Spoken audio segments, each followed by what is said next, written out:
Dear students, ਅੱਜ ਆਪਾਂ ਹੱਲ ਕਰਦੇ ਹਾਂ 10ਵੀਂ ਜਮਾਤ ਦਾ NAS ਦਾ ਪੇਪਰ ਜੋ 2018 ਵਿੱਚ ਹੋਇਆ ਸੀ। ਪੰਜਾਬੀ ਭਾਸ਼ਾ ਦੇ ਇਸ ਪੇਪਰ ਵਿੱਚ ਕੁੱਲ 60 ਪ੍ਰਸ਼ਨ ਆਏ ਸਨ। ਇਹ ਸਾਰੇ ਪ੍ਰਸ਼ਨ ਹੀ MCQs ਟਾਈਪ ਸੀ।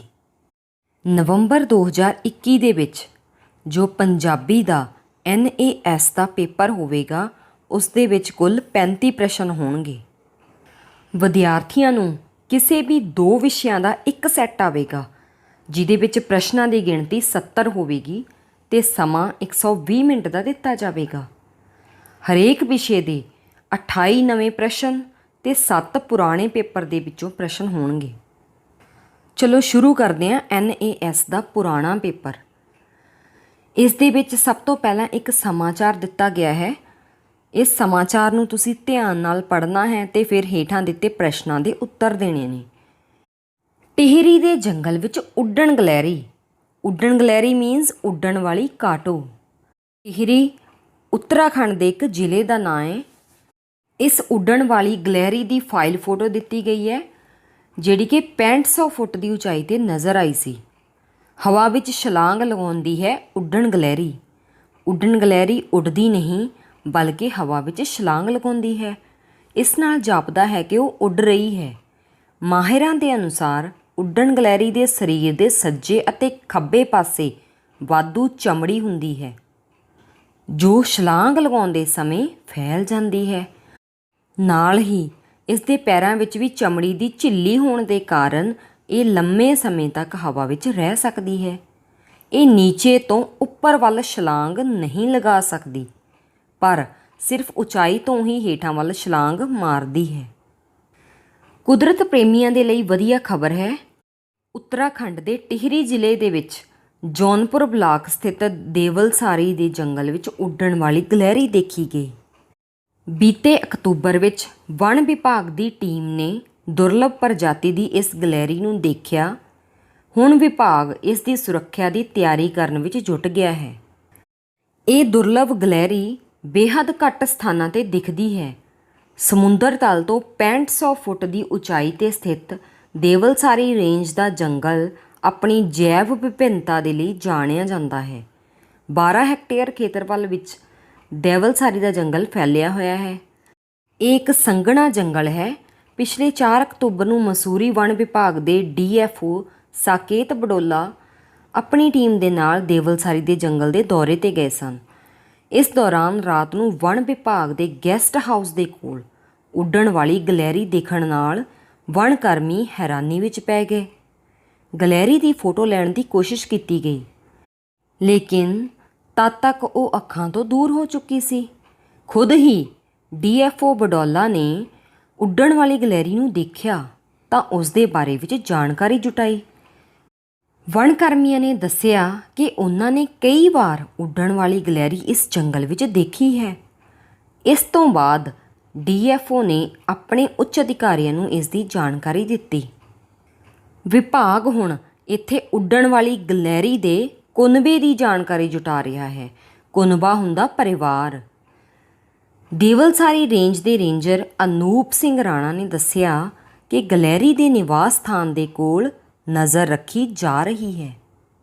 ਹੁਣ ਆਪਾਂ ਦੇਖਦੇ ਹਾਂ ਇਸ ਦੇ ਨਾਲ ਸੰਬੰਧਿਤ ਪ੍ਰਸ਼ਨ। ਪਹਿਲਾ ਪ੍ਰਸ਼ਨ ਹੈ, ਵਣ ਵਿਭਾਗ ਉੱਡਣ ਗਲੈਰੀ ਦੀ ਸੁਰੱਖਿਆ ਇਸ ਲਈ ਕਰਨਾ ਚਾਹੁੰਦਾ ਹੈ ਕਿਉਂਕਿ ਘੱਟ ਗਿਣਤੀ ਦੇ ਕਾਰਨ ਇਹ ਅਲੋਪ ਹੋ ਸਕਦਾ ਹੈ। ਦੂਜਾ ਪ੍ਰਸ਼ਨ ਹੈ, ਉੱਡਣ ਗਲੈਰੀ ਦੇ ਬਾਰੇ ਵਿੱਚ ਕਿਹੜੀ ਗੱਲ ਸਹੀ ਨਹੀਂ ਹੈ। ਪਹਿਲੀ ਆਪਸ਼ਨ ਹੈ ਇਹ ਬਹੁਤ ਘੱਟ ਥਾਵਾਂ 'ਤੇ ਪਾਈ ਜਾਂਦੀ ਹੈ, ਬਿਲਕੁਲ ਸਹੀ। ਇਹ ਨੀਚੇ ਤੋਂ ਉੱਪਰ ਹੇਠਾਂ ਛਲਾਂਗ ਮਾਰਦੀ ਹੈ, ਇਹ ਆਪਸ਼ਨ ਬਿਲਕੁਲ ਗਲਤ ਹੈ ਕਿਉਂਕਿ ਉੱਪਰ ਬਾਕਸ ਦੇ ਵਿੱਚ ਵੀ ਲਿਖਿਆ ਹੋਇਆ ਹੈ ਕਿ ਇਹ ਨੀਚੇ ਤੋਂ ਉੱਪਰ ਵੱਲ ਛਲਾਂਗ ਨਹੀਂ ਲਗਾ ਸਕਦੀ। ਸੋ ਇਹ ਆਪਸ਼ਨ ਆਪਾਂ ਟਿਕ ਕਰਾਂਗੇ। ਅਗਲਾ ਪ੍ਰਸ਼ਨ ਹੈ, ਵਣ ਵਿਭਾਗ ਕਿਸ ਦੀ ਜਾਣਕਾਰੀ ਇਕੱਠੀ ਕਰ ਰਿਹਾ ਹੈ। ਉੱਡਣ ਗਲੈਰੀ ਦੇ ਪਰਿਵਾਰ ਦੀ, ਉਸ ਦੇ ਕੁਨਬੇ ਦੀ।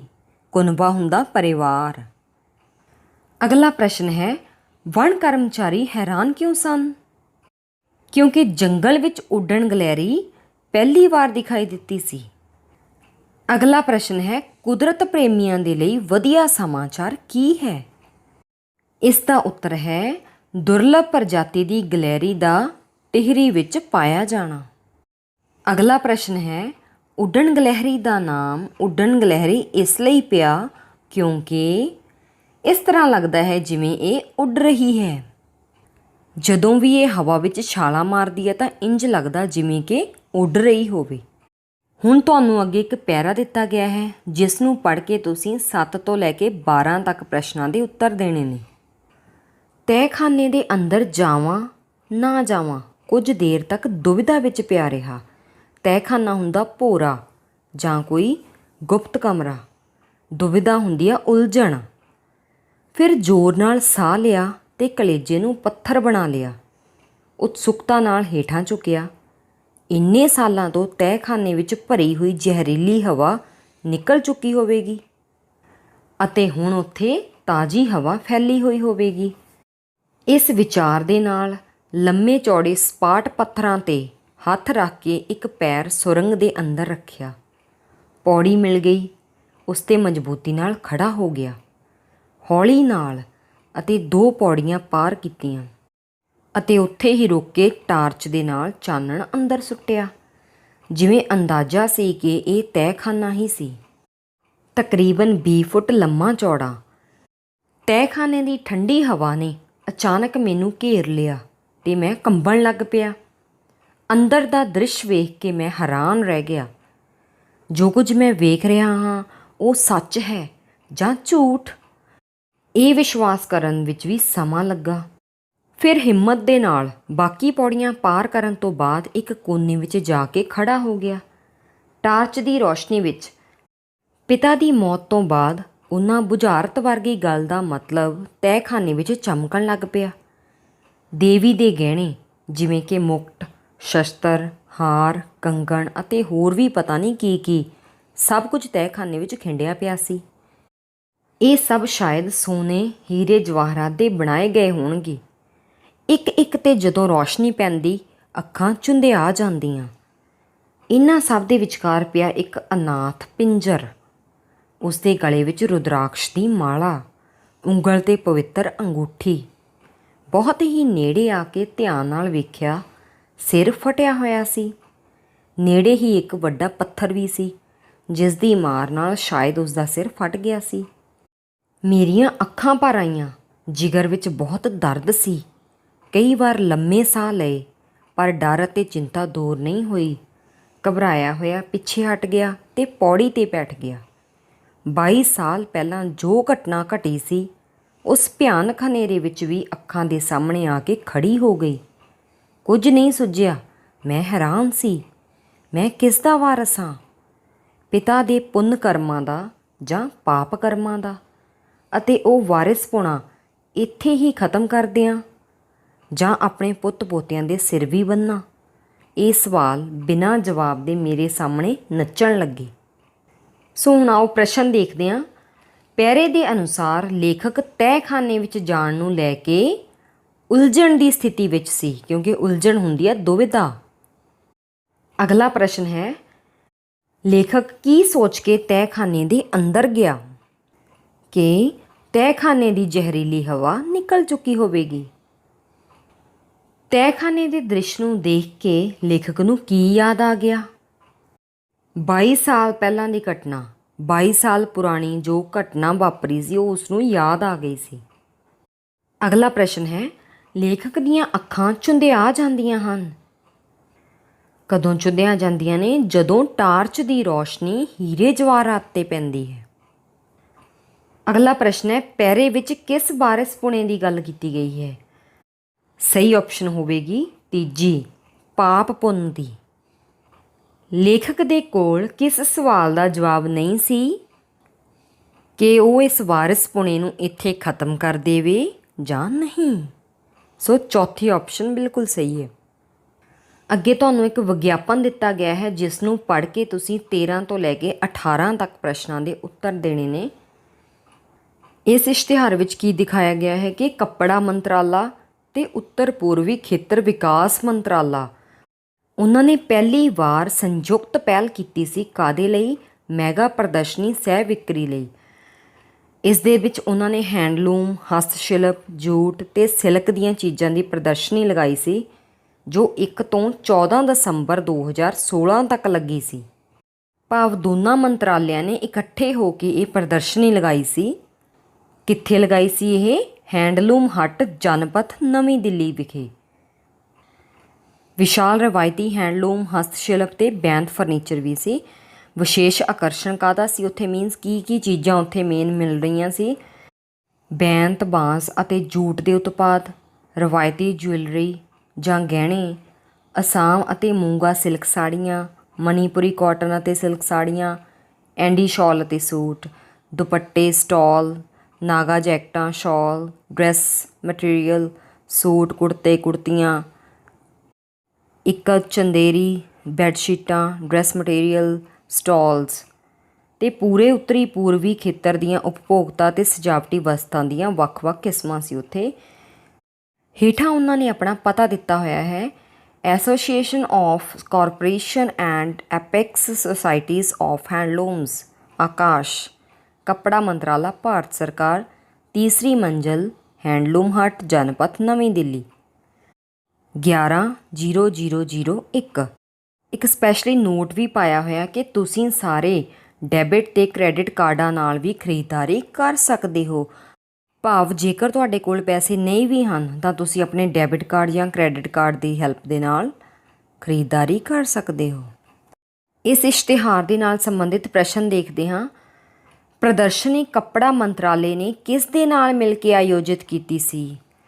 ਸੋ ਸਹੀ ਆਪਸ਼ਨ ਹੈ ਉੱਤਰ ਪੂਰਬੀ ਖੇਤਰ ਵਿਕਾਸ ਮੰਤਰਾਲਾ ਨਾਲ। ਅਗਲਾ ਪ੍ਰਸ਼ਨ ਹੈ, ਇਹ ਪ੍ਰਦਰਸ਼ਨੀ ਕਦੋਂ ਤੋਂ ਕਦੋਂ ਤੱਕ ਆਯੋਜਿਤ ਕੀਤੀ ਗਈ ਹੈ? 1 ਤੋਂ 14 ਦਸੰਬਰ 2016 ਤੱਕ। ਇਹ ਪ੍ਰਦਰਸ਼ਨੀ ਕਿਹਨਾਂ ਨੂੰ ਪ੍ਰੋਤਸਾਹਿਤ ਕਰਦੀ ਹੈ? ਸ਼ਿਲਪਕਾਰਾਂ ਨੂੰ। ਇਸ ਪ੍ਰਦਰਸ਼ਨੀ ਦਾ ਆਯੋਜਨ ਕਿੱਥੇ ਕੀਤਾ ਗਿਆ? ਭਾਵ ਉਹਦਾ ਸਥਾਨ ਕਿਹੜਾ ਸੀ? ਹੈਂਡਲੂਮ ਹੱਟ, ਜਨਪਥ, ਨਵੀਂ ਦਿੱਲੀ। ਇਸ ਪ੍ਰਦਰਸ਼ਨੀ ਦੇ ਵਿਸ਼ੇਸ਼ ਆਕਰਸ਼ਣ ਵਿੱਚ ਕੀ ਨਹੀਂ ਹੈ? ਕੀ ਨਹੀਂ ਹੈ ਉਹ ਚੀਜ਼ ਆਪਾਂ ਦੱਸਣੀ ਆ। ਜੁੱਤੇ, ਚੱਪਲ ਅਤੇ ਸੈਂਡਲ। ਅਗਲਾ ਪ੍ਰਸ਼ਨ ਹੈ, ਇਸ ਪ੍ਰਦਰਸ਼ਨੀ ਵਿੱਚ ਨਗਦੀ ਬਿਨਾਂ ਖਰੀਦਦਾਰੀ ਕੀਤੀ ਜਾ ਸਕਦੀ ਹੈ? ਨਗਦੀ ਹੁੰਦਾ ਪੈਸਾ, ਸੋ ਉੱਤਰ ਕੀ ਹੋਏਗਾ? ਹਾਂ। ਹੁਣ ਤੁਸੀਂ ਇਸ ਪੈਰੇ ਨੂੰ ਪੜ੍ਹ ਕੇ 19 ਤੋਂ ਲੈ ਕੇ 24 ਤੱਕ ਪ੍ਰਸ਼ਨਾਂ ਦੇ ਉੱਤਰ ਦੇਣੇ ਨੇ। ਅਗੌਰ ਤਲਾਬ ਦਾ ਉਹ ਅੰਗ ਹੈ ਜਿੱਥੋਂ ਉਸ ਦਾ ਪਾਣੀ ਆਉਂਦਾ ਹੈ। ਇਹ ਉਹ ਢਾਲ ਹੈ ਜਿੱਥੇ ਬਰਸਿਆ ਪਾਣੀ ਇੱਕ ਹੀ ਦਿਸ਼ਾ ਵੱਲ ਚੱਲ ਪੈਂਦਾ ਹੈ। ਇਸ ਦਾ ਇੱਕ ਨਾਮ ਪਣਢਾਲ ਵੀ ਹੈ। ਅਗੌਰ ਵਿੱਚ ਕਦਮ ਰੱਖਿਆ ਨਹੀਂ ਕਿ ਰੱਖ ਰਖਾਵ ਦਾ ਪਹਿਲਾ ਕੰਮ ਦੇਖਣ ਨੂੰ ਮਿਲ ਜਾਵੇਗਾ। ਦੇਸ਼ ਦੇ ਕਈ ਖੇਤਰਾਂ ਵਿੱਚ ਤਲਾਬ ਦਾ ਅਗੌਰ ਸ਼ੁਰੂ ਹੁੰਦੇ ਹੀ ਉਸ ਦੀ ਸੂਚਨਾ ਦੇਣ ਲਈ ਪੱਥਰ ਦੇ ਸੁੰਦਰ ਸਤੰਭ ਲੱਗੇ ਮਿਲਦੇ ਹਨ। ਸਤੰਭ ਨੂੰ ਦੇਖ ਕੇ ਸਮਝ ਲਵੋ ਕਿ ਹੁਣ ਤੁਸੀਂ ਤਲਾਬ ਦੇ ਅਗੌਰ ਵਿੱਚ ਖੜ੍ਹੇ ਹੋ, ਜਿੱਥੋਂ ਪਾਣੀ ਤਲਾਬ ਵਿੱਚ ਭਰੇਗਾ। ਇਸ ਲਈ ਇਸ ਜਗ੍ਹਾ ਨੂੰ ਸਾਫ਼ ਸੁਥਰਾ ਰੱਖਣਾ ਹੈ। ਜੁੱਤੇ ਆਦਿ ਪਹਿਨ ਕੇ ਨਹੀਂ ਆਉਣਾ ਹੈ। ਦਿਸ਼ਾ ਮੈਦਾਨ ਆਦਿ ਦੀ ਗੱਲ ਤਾਂ ਦੂਰ, ਇੱਥੇ ਥੁੱਕਣਾ ਤੱਕ ਮਨ੍ਹਾ ਰਿਹਾ ਹੈ। ਜੁੱਤੇ ਪਹਿਨ ਕੇ ਆਉਣਾ ਮਨ੍ਹਾ ਹੈ, ਥੁੱਕਣਾ ਮਨ੍ਹਾ ਹੈ। ਜਿਹੇ ਬੋਰਡ ਨਹੀਂ ਠੋਕੇ ਜਾਂਦੇ ਸਨ, ਪਰ ਸਾਰੇ ਲੋਕ ਬਸ ਸਤੰਭ ਨੂੰ ਦੇਖ ਕੇ ਇਹਨਾਂ ਗੱਲਾਂ ਦਾ ਪੂਰਾ ਧਿਆਨ ਰੱਖਦੇ ਸਨ। ਤਲਾਬ ਦੇ ਪਾਣੀ ਦੀ ਸਾਫ਼ ਸਫਾਈ ਅਤੇ ਸ਼ੁੱਧਤਾ ਬਣਾਈ ਰੱਖਣ ਦਾ ਕੰਮ ਵੀ ਪਹਿਲੇ ਦਿਨ ਤੋਂ ਹੀ ਸ਼ੁਰੂ ਹੋ ਜਾਂਦਾ ਸੀ। ਨਵੇਂ ਬਣੇ ਤਲਾਬ ਵਿੱਚ ਜਿਸ ਦਿਨ ਪਾਣੀ ਭਰਦਾ, ਉਸ ਦਿਨ ਸਮਾਰੋਹ ਦੇ ਨਾਲ ਉਸ ਵਿੱਚ ਜੀਵ ਜੰਤੂ ਲਿਆ ਕੇ ਛੱਡੇ ਜਾਂਦੇ ਸਨ। ਇਹਨਾਂ ਵਿੱਚ ਮਛਲੀਆਂ, ਕੱਛੂ ਕੁੰਮੇ, ਕੇਕੜੇ ਅਤੇ ਅਗਰ ਤਲਾਬ ਵੱਡਾ ਅਤੇ ਡੂੰਘਾ ਹੋਵੇ ਤਾਂ ਉਸ ਵਿੱਚ ਮਗਰਮੱਛ ਵੀ ਛੱਡੇ ਜਾਂਦੇ ਸਨ। ਕਿਤੇ ਕਿਤੇ ਜੀਵਤ ਪ੍ਰਾਣੀਆਂ ਦੇ ਨਾਲ ਸਮਰੱਥਾ ਦੇ ਅਨੁਸਾਰ ਚਾਂਦੀ ਜਾਂ ਸੋਨੇ ਤੱਕ ਦੇ ਜੀਵ ਜੰਤੂ ਜਲ ਪ੍ਰਵਾਹ ਕੀਤੇ ਜਾਂਦੇ ਸਨ। ਇਸ ਪੈਰੇ ਨਾਲ ਸੰਬੰਧਿਤ 19ਵਾਂ ਪ੍ਰਸ਼ਨ ਹੈ, ਤਲਾਬ ਦੇ ਲਈ ਅਗੌਰ ਦਾ ਕੀ ਮਹੱਤਵ ਹੈ? ਇਸ ਦੇ ਲਈ ਤੀਜੀ ਆਪਸ਼ਨ ਬਿਲਕੁਲ ਸਹੀ ਹੈ। ਅਗੌਰ ਇੱਕ ਢਲਾਣ ਹੈ। ਅਗਲਾ ਪ੍ਰਸ਼ਨ ਹੈ, ਪੱਥਰ ਦੇ ਸੁੰਦਰ ਖੰਭੇ ਕਿਸ ਵੱਲ ਸੰਕੇਤ ਕਰਦੇ ਹਨ? ਇਸ ਦਾ ਉੱਤਰ ਹੈ ਸਵੱਛ ਸਥਾਨ ਵੱਲ। ਅਗੌਰ ਦੇ ਆਲੇ ਦੁਆਲੇ ਜੁੱਤੀ ਪਹਿਨ ਕੇ ਆਉਣਾ ਮਨਾ ਹੈ, ਥੁੱਕਣਾ ਮਨਾ ਹੈ ਆਦਿ ਬੋਰਡਾਂ ਦੀ ਜ਼ਰੂਰਤ ਕਿਉਂ ਨਹੀਂ ਹੁੰਦੀ? ਇਸ ਦਾ ਉੱਤਰ ਹੈ ਚੌਥੀ ਆਪਸ਼ਨ ਕਿ ਲੋਕ ਸਾਫ਼ ਸਫਾਈ ਦੇ ਪ੍ਰਤੀ ਜਾਗਰੂਕ ਹਨ। ਅਗਲਾ ਪ੍ਰਸ਼ਨ ਹੈ, ਨਵੇਂ ਬਣੇ ਤਲਾਬ ਵਿੱਚ ਜੀਵ ਜੰਤੂ ਕਿਉਂ ਛੱਡੇ ਜਾਂਦੇ ਹਨ? ਇਸ ਦਾ ਉੱਤਰ ਹੈ ਪਾਣੀ ਦੀ ਸ਼ੁੱਧਤਾ ਬਣਾਈ ਰੱਖਣ ਲਈ। ਅਗਲਾ ਪ੍ਰਸ਼ਨ ਹੈ, ਅਗੌਰ ਨੂੰ ਪੰਢਾਲ ਕਿਹਾ ਗਿਆ ਹੈ ਕਿਉਂਕਿ ਵਰਖਾ ਦਾ ਪਾਣੀ ਉਸ ਢਲਾਣ ਤੋਂ ਵਹਿੰਦਾ ਹੋਇਆ ਤਲਾਬ ਵਿੱਚ ਜਾਂਦਾ ਹੈ। ਅਗਲਾ ਪ੍ਰਸ਼ਨ ਹੈ, ਮਗਰਮੱਛ ਕਿਸ ਤਰ੍ਹਾਂ ਦੇ ਤਲਾਬ ਵਿੱਚ ਛੱਡੇ ਜਾਂਦੇ ਸਨ? ਇਹਦਾ ਉੱਤਰ ਹੈ ਵੱਡੇ ਤੇ ਡੂੰਘੇ ਤਲਾਬ ਵਿੱਚ। ਇਸੇ ਤਰ੍ਹਾਂ ਅਗਲਾ ਪੈਰਾ ਪੜ੍ਹ ਕੇ ਤੁਸੀਂ 25 ਤੋਂ ਲੈ ਕੇ 30 ਤੱਕ ਪ੍ਰਸ਼ਨਾਂ ਦੇ ਉੱਤਰ ਦੇਣੇ ਨੇ। ਇਸ ਪੈਰੇ ਨੂੰ ਤੁਸੀਂ ਵੀਡੀਓ ਨੂੰ ਪੌਜ਼ ਕਰਕੇ ਪੜ੍ਹ ਸਕਦੇ ਹੋ। 25ਵਾਂ ਪ੍ਰਸ਼ਨ ਹੈ, ਸਿਰ ਝੁਕਾਈ ਕੌਣ ਖੜੇ ਸਨ? ਇਸ ਦਾ ਉੱਤਰ ਹੈ ਰੁੱਖ। ਅਗਲਾ ਪ੍ਰਸ਼ਨ ਹੈ, ਚੋਰ ਦੇ ਬਾਰੇ ਵਿੱਚ ਕਿਹੜੀ ਗੱਲ ਸਹੀ ਹੈ? ਚੋਰ ਜੇਲ੍ਹ ਜਾਣ ਦੇ ਲਈ ਹੀ ਚੋਰੀ ਕਰਦਾ ਸੀ। ਅਗਲਾ ਪ੍ਰਸ਼ਨ ਹੈ, ਕਹਾਣੀ ਦੇ ਅੰਤ ਵਿੱਚ ਸਿਪਾਹੀ ਚੋਰ ਨਾਲ ਕਿੱਥੇ ਜਾਣ ਦੀ ਗੱਲ ਕਰ ਰਿਹਾ ਸੀ? ਜੇਲ੍ਹ। ਪਿੰਡ ਵਾਲਿਆਂ ਨੂੰ ਚੋਰ ਦਾ ਪਤਾ ਕਿਵੇਂ ਲੱਗਿਆ? ਗੰਨਿਆਂ ਦੇ ਹਿੱਲਣ ਨਾਲ।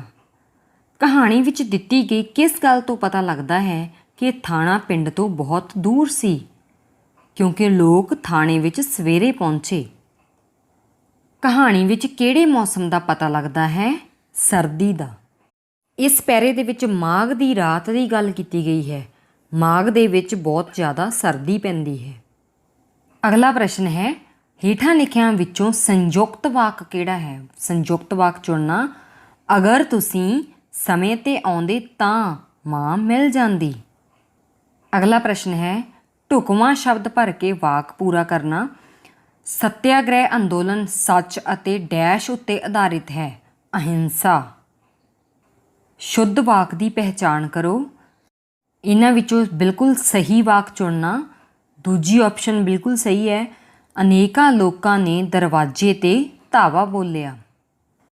ਅਗਲਾ ਪ੍ਰਸ਼ਨ ਹੈ, ਕਿਸ ਵਾਕ ਵਿੱਚ ਇੱਕ ਤੋਂ ਜ਼ਿਆਦਾ ਵਾਰ ਆਮ ਨਾਂਵ ਦਾ ਪ੍ਰਯੋਗ ਹੋਇਆ ਹੈ? ਦੂਜੀ ਆਪਸ਼ਨ ਬਿਲਕੁਲ ਸਹੀ ਹੈ। ਮਾਲੀ ਪੇੜ ਪੌਦੇ ਲਗਾਉਂਦਾ ਹੈ। ਅਗਲਾ ਪ੍ਰਸ਼ਨ ਹੈ, ਕਿਹੜਾ ਸ਼ਬਦ ਉੱਨਤੀ ਦਾ ਸਮਾਨਾਰਥਕ ਨਹੀਂ ਹੈ? ਉਥਾਨ, ਤਰੱਕੀ ਤੇ ਵਿਕਾਸ ਤਿੰਨੋਂ ਹੀ ਉੱਨਤੀ ਦੇ ਸਮਾਨਾਰਥਕ ਸ਼ਬਦ ਨੇ ਤੇ ਅਭਿਆਗਤ ਸ਼ਬਦ ਇਸ ਦਾ ਸਮਾਨਾਰਥਕ ਨਹੀਂ ਹੈ। ਸੰਪਰਦਾਨ ਕਾਰਕ ਦਾ ਪ੍ਰਯੋਗ ਕਿਸ ਵਾਕ ਵਿੱਚ ਹੋਇਆ ਹੈ? ਸੰਪਰਦਾਨ ਕਾਰਕ ਦੇ ਚਿੰਨ੍ਹ ਹੁੰਦੇ ਨੇ ਕਿਸੇ ਦੇ ਲਈ, ਵਾਸਤੇ। ਸੋ ਸਹੀ ਆਪਸ਼ਨ ਹੈ ਦੂਜੀ, ਕਪਿਲ ਮਾਂ ਦੇ ਲਈ ਦਵਾਈ ਲਿਆਇਆ। 37ਵਾਂ ਪ੍ਰਸ਼ਨ ਹੈ, ਸਮਾਸ ਦਾ ਪ੍ਰਯੋਗ ਕਿਸ ਵਾਕ ਵਿੱਚ ਹੋਇਆ ਹੈ? ਸਮਾਸ ਦਾ ਅਰਥ ਹੁੰਦਾ ਹੈ ਜੋੜਨਾ। ਸੋ ਦੂਜੀ ਆਪਸ਼ਨ ਬਿਲਕੁਲ ਸਹੀ ਹੈ। ਅੱਜ ਕੱਲ੍ਹ ਮਹਿੰਗਾਈ ਵੱਧ ਰਹੀ ਹੈ ਕਿਉਂਕਿ ਅੱਜ ਅਤੇ ਕੱਲ੍ਹ ਦਾ ਸਮਾਸੀ ਸ਼ਬਦ ਅੱਜ ਕੱਲ੍ਹ ਹੈ। 38ਵਾਂ ਪ੍ਰਸ਼ਨ ਹੈ, ਨਾਚ ਨਾ ਜਾਣੇ ਆਂਗਣ ਟੇਢਾ ਅਖਾਣ ਕਿਸ ਸਥਿਤੀ ਵਿੱਚ ਢੁਕਵੀਂ ਹੈ? ਜਦੋਂ ਕਿਸੇ ਨੂੰ ਕੰਮ ਤਾਂ ਖੁਦ ਨੂੰ ਨਾ ਆਉਂਦਾ ਹੋਵੇ ਤੇ ਦੋਸ਼ ਦੂਜਿਆਂ ਦੇ ਸਿਰ ਮੜੀ ਜਾਵੇ, ਉਦੋਂ ਇਹ ਅਖਾਣ ਵਰਤੀ ਜਾਂਦੀ ਹੈ। ਸੋ ਇਸ ਦੇ ਨਾਲ ਸੰਬੰਧਿਤ ਸਹੀ ਆਪਸ਼ਨ ਹੈ ਦੂਜੀ, ਸ਼ਾਲੂ ਨੂੰ ਸਬਜ਼ੀ ਪਕਾਉਣੀ ਤਾਂ ਆਉਂਦੀ ਨਹੀਂ ਪਰ ਦੋਸ਼ ਉਸਨੇ ਮਸਾਲਿਆਂ ਉੱਪਰ ਮੜ ਦਿੱਤਾ। ਕਿਸ ਵਾਕ ਵਿੱਚ ਵਿਸ਼ੇਸ਼ਣ ਦਾ ਪ੍ਰਯੋਗ ਨਹੀਂ ਹੋਇਆ ਹੈ? ਇਸ ਦੇ ਲਈ ਤੀਜੀ ਆਪਸ਼ਨ ਬਿਲਕੁਲ ਸਹੀ ਹੈ, ਸਾਨੂੰ ਸਵੇਰੇ ਘੁੰਮਣਾ ਚਾਹੀਦਾ ਹੈ, ਕਿਉਂਕਿ ਇਸ ਦੇ ਵਿੱਚ ਵਿਸ਼ੇਸ਼ਣ ਦਾ ਪ੍ਰਯੋਗ ਕਿਤੇ ਨਹੀਂ ਹੋਇਆ। ਬਾਕੀ ਤਿੰਨਾਂ ਵਾਕਾਂ ਦੇ ਵਿੱਚ ਵਿਸ਼ੇਸ਼ਣ ਦਾ ਪ੍ਰਯੋਗ ਹੋਇਆ ਹੈ। ਪਹਿਲੀ ਆਪਸ਼ਨ ਦੇ ਵਿੱਚ ਸੁੰਦਰ, ਦੂਜੀ ਦੇ ਵਿੱਚ ਕਾਲੇ ਘੋੜੇ ਤੇ ਚੌਥੀ ਦੇ ਵਿੱਚ ਚਾਰ ਪੁਸਤਕਾਂ। ਇਹ ਕੀ ਹੈ? ਵਿਸ਼ੇਸ਼ਣ ਦੀਆਂ ਉਦਾਹਰਨਾਂ ਨੇ। ਅਗਲਾ ਪ੍ਰਸ਼ਨ ਹੈ, ਕਿਸ ਵਾਕ ਵਿੱਚ ਆਕਰਮਕ ਕਿਰਿਆ ਦਾ ਪ੍ਰਯੋਗ ਹੋਇਆ ਹੈ? ਇਸ ਦੀ ਸਹੀ ਆਪਸ਼ਨ ਹੈ ਚੌਥੀ, ਰਾਹੁਲ ਸੌਂ ਕੇ ਉੱਠਿਆ, ਕਿਉਂਕਿ ਇਸ ਵਾਕ ਵਿੱਚ ਕੋਈ ਵੀ ਕਰਮ ਨਹੀਂ ਹੈ, ਸਿਰਫ ਕਰਤਾ ਹੀ ਹੈ। ਅਗਲਾ ਪ੍ਰਸ਼ਨ ਹੈ, ਪੁਲਿਸ ਨੂੰ ਦੇਖਦੇ ਹੀ ਚੋਰ ਭੱਜ ਗਿਆ। ਰੇਖਾਂਕਿਤ ਦੇ ਲਈ ਸਹੀ ਮੁਹਾਵਰਾ ਕਿਹੜਾ ਹੈ? ਰੇਖਾਂਕਿਤ ਮੀਨਸ ਅੰਡਰਲਾਈਨ ਕੀਤਾ ਹੋਇਆ ਜੋ ਸ਼ਬਦ ਹੈ, ਉਹਦੇ ਲਈ ਸਹੀ ਮੁਹਾਵਰਾ ਚੁਣਨਾ। ਭੱਜ ਗਿਆ ਲਈ ਸਹੀ ਮੁਹਾਵਰਾ ਹੁੰਦਾ 9 2 11 ਹੋ ਜਾਣਾ। ਸੋ ਚੌਥੀ ਆਪਸ਼ਨ ਬਿਲਕੁਲ ਸਹੀ ਹੈ, 9 2 11 ਹੋ ਗਿਆ। ਅਗਲਾ ਪ੍ਰਸ਼ਨ ਹੈ ਪ੍ਰਮਾਣਿਕ ਸ਼ਬਦ ਵਿੱਚ ਪਿਛੇਤਰ ਕਿਹੜਾ ਹੈ? ਪਿਛੇਤਰ ਹੁੰਦੇ ਨੇ ਜੋ ਮੂਲ ਸ਼ਬਦਾਂ ਦੇ ਪਿੱਛੇ ਲੱਗ ਕੇ ਨਵਾਂ ਸ਼ਬਦ ਬਣਾਉਂਦੇ ਨੇ। ਸੋ ਤੀਜੀ ਆਪਸ਼ਨ ਬਿਲਕੁਲ ਸਹੀ ਹੈ, ਅੱਕ। ਪ੍ਰਮਾਣਕ ਦੇ ਵਿੱਚ ਅੱਕ ਸ਼ਬਦ ਪਿਛੇਤਰ ਹੈ। ਵਾਤਾਵਰਨ ਸ਼ਬਦ ਵਿੱਚ ਅਗੇਤਰ ਹੈ। ਅਗਲਾ ਪ੍ਰਸ਼ਨ ਹੈ ਵਾਤਾਵਰਨ ਸ਼ਬਦ ਵਿੱਚ ਅਗੇਤਰ ਕਿਹੜਾ ਹੈ? ਵਾਹ। ਰਮੇਸ਼ ਕੰਨਾਂ ਦਾ ਕੱਚਾ ਹੈ ਕਿਉਂਕਿ ਉਹ ਕਿਸੇ ਦੀ ਵੀ ਗੱਲ 'ਤੇ ਯਕੀਨ ਕਰ ਲੈਂਦਾ ਹੈ। ਕੰਨਾਂ ਦਾ ਕੱਚਾ ਉਹ ਹੁੰਦਾ ਜੋ ਹਰੇਕ ਦੀ ਗੱਲ 'ਤੇ ਯਕੀਨ ਕਰ ਲਵੇ। ਅਗਲਾ ਪ੍ਰਸ਼ਨ ਹੈ ਤੁਸੀਂ ਬਾਹਰ ਜਾਣਾ, ਦਰਵਾਜ਼ਾ ਬੰਦ ਕਰ ਦੇਣਾ। ਉੱਪਰ ਦਿੱਤੇ ਵਾਕਾਂ ਵਿੱਚੋਂ ਸਰਲ ਵਾਕ ਬਣੇਗਾ ਕਿਹੜਾ? ਇਹਨਾਂ ਵਾਕਾਂ ਦਾ ਸਰਲ ਵਾਕ ਹੋਵੇਗਾ, ਸਿੰਪਲ ਵਾਕ ਹੋਵੇਗਾ। ਤੁਸੀਂ ਬਾਹਰ ਜਾਂਦੇ ਹੋਏ ਦਰਵਾਜ਼ਾ ਬੰਦ ਕਰ ਦੇਣਾ। ਦੂਜੀ ਆਪਸ਼ਨ ਬਿਲਕੁਲ ਸਹੀ ਹੈ। ਕਲਾਮ ਦੀ ਮੌਤ ਨਾਲ ਸਾਰੇ ਡੈਸ਼ ਵਿੱਚ ਡੁੱਬ ਗਏ। ਖਾਲੀ ਸਥਾਨ ਲਈ ਢੁਕਵਾਂ ਸ਼ਬਦ ਹੈ ਸ਼ੋਕ। ਅਗਲਾ ਪ੍ਰਸ਼ਨ ਹੈ ਬਿਨਾਂ ਦੇਰੀ ਕੀਤਿਆਂ ਹਸਪਤਾਲ 'ਚ ਜਾਓ। ਰੇਖਾਂਕਿਤ ਸ਼ਬਦਾਂ ਲਈ ਇੱਕ ਸ਼ਬਦ ਹੈ ਬਿਨਾਂ ਦੇਰੀ। ਬਿਨਾਂ ਦੇਰੀ ਤੋਂ ਭਾਵ ਹੈ ਅਵਿਲੰਬ। ਤੀਜੀ ਆਪਸ਼ਨ ਬਿਲਕੁਲ ਸਹੀ ਹੈ। ਉਹ ਸਾਰਾ ਕੰਮ ਖੁਦ ਕਰਦਾ ਹੈ। ਉੱਪਰ ਦਿੱਤੇ ਗਏ ਵਾਕ ਵਿੱਚ ਨਿੱਜਵਾਚਕ ਪੜਨਾਮ ਹੈ ਖੁਦ। ਕਿਸ ਸ਼ਬਦ ਵਿੱਚ ਅਗੇਤਰ ਅਤੇ ਪਿਛੇਤਰ ਦੋਵਾਂ ਦਾ ਪ੍ਰਯੋਗ ਹੋਇਆ ਹੈ? ਅਵਿਸ਼ਵਾਸ ਪਾਤਰ। ਅਵਿਸ਼ਵਾਸ ਪਾਤਰ ਦੇ ਵਿੱਚ ਆੜਾ ਅਗੇਤਰ ਹੈ ਤੇ ਪਾਤਰ ਪਿਛੇਤਰ। ਖਾਲੀ ਸਥਾਨ ਦੀ ਪੂਰਤੀ ਲਈ ਉਚਿਤ ਅਵਿਕਾਰੀ ਸ਼ਬਦ ਚੁਣੋ। ਡੈਸ਼ 7 ਵਜੇ ਹਨ। ਹਾਲੇ 7 ਵਜੇ ਹਨ। ਧਰ ਸ਼ਬਦ ਦਾ ਭਾਵਵਾਚਕ ਨਾਮ ਹੈ ਧੀਰਜ। ਧਰ ਤੋਂ ਭਾਵ ਹੁੰਦਾ ਹੈ ਧੀਰਜ। ਮੈਂ ਤਾਂ ਤੁਹਾਡਾ ਅਨੁਚਰ ਹਾਂ। ਰੇਖਾਂਕਿਤ ਸ਼ਬਦ ਦਾ ਅਰਥ ਹੈ ਸੇਵਕ। ਅਨੁਚਰ ਹੁੰਦਾ ਸੇਵਕ, ਸੇਵਾ ਕਰਨ ਵਾਲਾ। ਮੋਹਨ ਨੇ ਬਾਣੀ ਨੂੰ ਪੁਸਤਕ ਦੇ ਦਿੱਤੀ। ਰੇਖਾਂਕਿਤ ਸ਼ਬਦ ਦਾ ਕਾਰਕ ਹੈ ਸੰਪਰਦਾਨ ਕਾਰਕ। ਘੱਟ ਸ਼ਬਦ ਦਾ ਵਿਰੋਧੀ ਸ਼ਬਦ ਹੈ ਜ਼ਿਆਦਾ। ਖਾਲੀ ਸਥਾਨ ਦੀ ਪੂਰਤੀ ਢੁਕਵੇਂ ਅਵਿਕਾਰੀ ਸ਼ਬਦ ਦੁਆਰਾ ਕਰੋ। ਉਹ ਡੈਸ਼ ਗਿਆ ਅਤੇ ਚਿਲਾਉਣ ਲੱਗਾ। ਉਹ ਅੰਦਰ ਗਿਆ ਅਤੇ ਚਿਲਾਉਣ ਲੱਗਾ। ਅਗਲਾ ਪ੍ਰਸ਼ਨ ਹੈ ਹੱਥ ਨੂੰ ਲਗਾਉਣ ਵਾਲੀ ਕੜੀ ਸ਼ਬਦਾਂ ਦਾ ਸਹੀ ਸਮਾਸ ਚੁਣੋ। ਹੱਥ ਕੜੀ। ਤੀਜੀ ਆਪਸ਼ਨ ਬਿਲਕੁਲ ਸਹੀ ਹੈ, ਹੱਥ ਕੜੀ। ਕਾਨੂੰਨ ਦੀ ਨਜ਼ਰ ਵਿੱਚ ਸਭ ਸਬਲ ਅਤੇ ਡੈਸ਼ ਸਾਰੇ ਬਰਾਬਰ ਹਨ। ਖਾਲੀ ਸਥਾਨ ਦੇ ਲਈ ਢੁਕਵਾਂ ਸ਼ਬਦ ਹੈ ਨਿਰਬਲ। ਸਬਲ ਤੇ ਨਿਰਬਲ। ਖਾਲੀ ਸਥਾਨ ਦੇ ਲਈ ਢੁਕਵਾਂ ਮੁਹਾਵਰਾ ਹੈ ਭਾਈ ਗੱਲ ਕੁਝ ਵੀ ਨਹੀਂ ਹੈ, ਤੁਸੀਂ ਉਂਝ ਹੀ ਰਾਈ ਦਾ ਪਹਾੜ ਬਣਾ ਰਹੇ ਹੋ। ਦੂਜੀ ਆਪਸ਼ਨ ਬਿਲਕੁਲ ਸਹੀ ਹੈ। ਅੱਗੇ ਅਖਾਣ ਦਿੱਤੀ ਗਈ ਹੈ ਪੁੱਛ-ਗਿੱਛ ਕਿਸ਼ੋਰੀ ਲਾਲ ਤੋਂ ਹੋ ਰਹੀ ਹੈ, ਤੈਨੂੰ ਕਿਉਂ ਪਸੀਨੇ ਛੁੱਟ ਰਹੇ ਨੇ। ਸੱਚ ਕਹਿੰਦੇ ਹਨ ਕਿ ਚੋਰ ਦੀ ਦਾੜੀ ਵਿੱਚ ਤਿਣਕਾ। ਅਖੀਰਲਾ ਪ੍ਰਸ਼ਨ ਹੈ ਪਰਮਾਤਮਾ ਤੁਹਾਨੂੰ ਲੰਮੀ ਉਮਰ ਪ੍ਰਦਾਨ ਕਰੇ। ਇਹ ਆਪਾਂ ਅਰਥ ਦੇ ਆਧਾਰ 'ਤੇ ਵਾਕ ਦਾ ਭੇਦ ਦੱਸਣਾ। ਇਹ ਹੈ ਇੱਛਾਵਾਚਕ। ਇਸ ਵਾਕ ਵਿੱਚ ਮਨ ਦੀ ਇੱਛਾ ਪ੍ਰਗਟਾਈ ਗਈ ਹੈ ਕਿ ਪਰਮਾਤਮਾ ਤੁਹਾਨੂੰ ਲੰਮੀ ਉਮਰ ਪ੍ਰਦਾਨ ਕਰੇ। ਮੈਨੂੰ ਪੂਰੀ ਉਮੀਦ ਹੈ ਕਿ ਤੁਹਾਨੂੰ ਪੂਰਾ ਪੇਪਰ ਬਿਲਕੁਲ ਚੰਗੀ ਤਰ੍ਹਾਂ ਸਮਝ ਆ ਗਿਆ ਹੋਵੇਗਾ।